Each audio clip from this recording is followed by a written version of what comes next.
السلام علیکم رحمۃ اللہ وبرکاتہ۔ رمضان آتے ہی ہم ڈیفرنٹ اپنی عبادات کے ٹارگٹ بنانا شروع کر دیتے ہیں، تراویحوں کا، ذکر کا، دورہ قرآن کا، قیام اللیل کا، افطاریوں کا، صلہ رحمی کا، بہت سارے ہم ٹارگٹ سیٹ کرتے ہیں اپنے لیے۔ اور دوسری طرف ہم گھر کی صفائی، لوگوں کو اکٹھا کرنا، افطاریاں کروانا، بہت کچھ۔ رمضان آتا ہے اور چلا جاتا ہے، مگر ہم وہیں کے وہیں کھڑے ہیں جہاں سے چلے تھے۔ رمضان کے آخری دن کیا ہوتا ہے؟ ساتھ ہی جو ساری عبادت کی روٹین ہے وہ بھی چلی جاتی ہے۔ جیسے رمضان گیا، روٹین گئی، اپنے ٹارگٹ ختم، جذبے ختم، جوش ختم، گراف سب ختم، وہ ایک دم مورال ڈاؤن ہو جاتا ہے۔ کبھی سوچا ہی ایسا کیوں ہوتا ہے؟ ہمارا دل کیوں نہیں بدلتا؟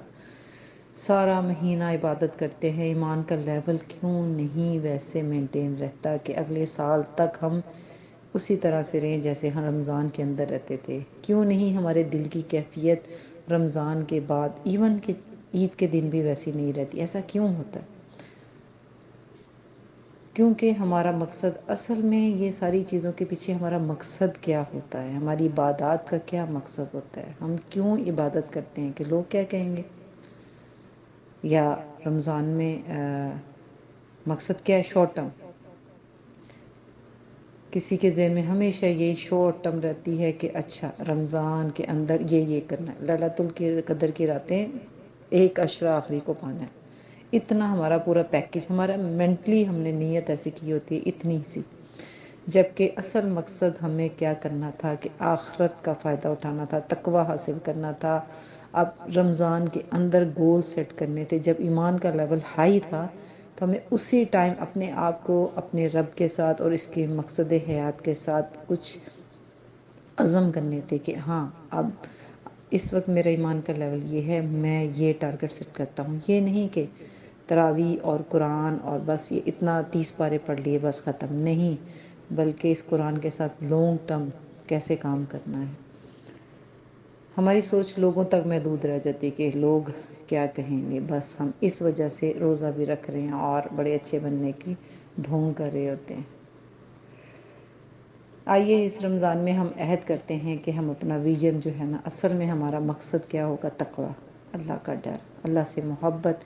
جیسے سورہ بقرہ میں اللہ سبحانہ تعالیٰ فرماتے ہیں نا، اے لوگو جو ایمان لائے ہو، تم پر روزے فرض کیے گئے جیسا کہ تم سے پہلے لوگوں پر فرض کیے گئے تھے تاکہ تم تقوی حاصل کرو۔ یعنی ہمارا مقصد رمضان کے ذریعے سے، رمضان ایک ذریعہ ہے تقوی حاصل کرنے کا، چانس ہے جس کے اندر ہم اپنے ایمان کے لیول کو ہائی کرتے ہوئے اپنے گول سیٹ کر سکتے ہیں، اور شیطان بھی بند ہوتے ہیں، جنت کے دروازے کھلے ہوتے ہیں، تو ہم اپنے لیے بہترین آخرت کے لیے ٹارگٹ سیٹ کر سکتے ہیں۔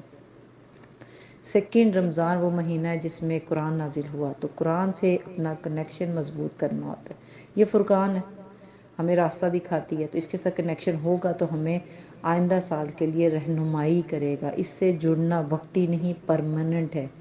ہمیں اپنے اندر جھانکنا ہے اس کتاب کے ذریعے سے، یہ نور ہے، اپنے مردہ روح کو زندہ کرنا ہے، اپنی دعاؤں میں روح ڈالنی ہے، اپنی عبادات میں روح ڈالنی ہے۔ ہم عبادت رسمی کیے جاتے ہیں، دعائیں رسمی کیے جاتے ہیں، ان سب میں روح ڈالنی ہے۔ رمضان صرف عبادات کو دہرانے کا نام نہیں ہے کہ اتنی رکعت پڑھ لی، اتنا قرآن پڑھ لیا، اتنے تسبیحات کر لیں، بلکہ یہ ہمیں ہمارا ویژن یاد کرانے آتا ہے کہ یہ تھا ہمارا لائف سٹائل، ہمیں ایسا بننا تھا، ہمیں اس طریقے سے کام کرنا تھا، ہماری پورے دن کی روٹین، سونا جاگنا، کھانا پینا ایسا ہونا تھا۔ رمضان کے ذریعے سے وہ طریقے اپنانے ہیں جس سے آخرت بہترین ہو۔ اللہ سے دعا ہے کہ وہ ہمیں صراط مستقیم کی توفیق عطا فرمائے اور ہمیں تقوی نصیب فرمائے، اور رمضان کے بعد بھی یہ تعلق جس جوش اور جذبے کے ساتھ ہم اس کے ساتھ جڑے ہیں، اس قرآن کے ساتھ، ان عبادات کے ساتھ، وہ بھی قائم رہیں۔ اللہ تعالیٰ ہم سب کے لیے آسانی عطا فرمائے، آمین۔ السلام علیکم ورحمۃ اللہ وبرکاتہ۔